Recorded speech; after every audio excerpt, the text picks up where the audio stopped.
Dulu ketika kita lagi happy kan, hari ini kita itu tuh seperti menggambarkan hati kita tuh kayak kamar.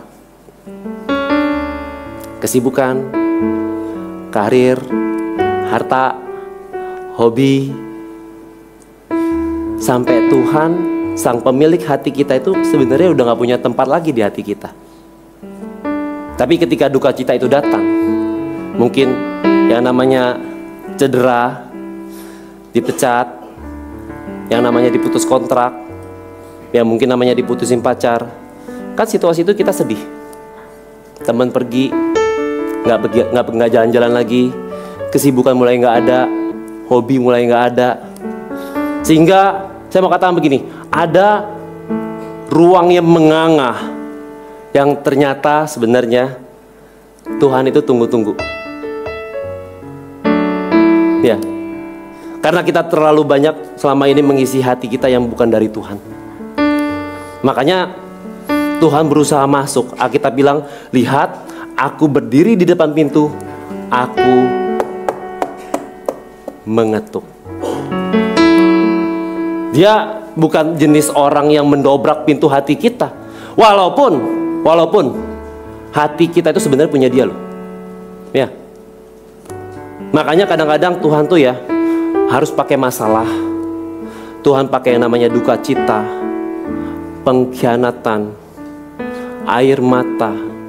Saudara, gini loh, air mata pertobatan itu bisa menyucikan hati kita loh.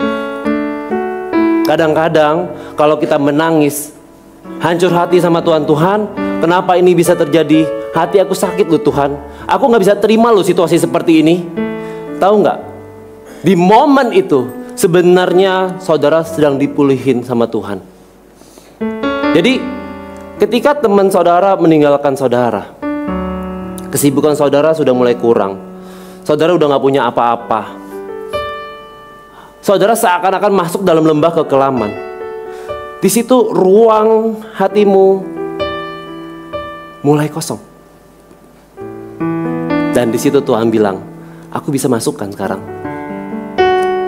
Aku bisa masukkan sekarang. Dulu kan kamu sibuk.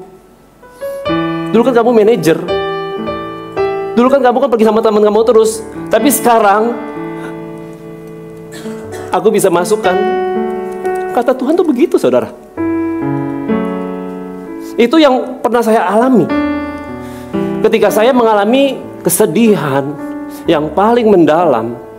Di saat semua jalan buntu, saya coba jalan A, mentok. Saya coba jalan ke kanan, mentok. Saya coba jalan ke kiri, mentok. Jalan ke belakang, mentok.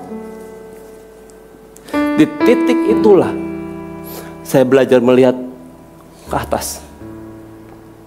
Di titik itulah, di titik terdalam itulah, saya mengalami feeling saya dapat pada waktu saya ibadah, pada waktu saya berdoa, pada waktu saya buka 1 ayat 2 ayat. Di situ saya mengalami Tuhan. Di situ saya berjumpa dengan Tuhan.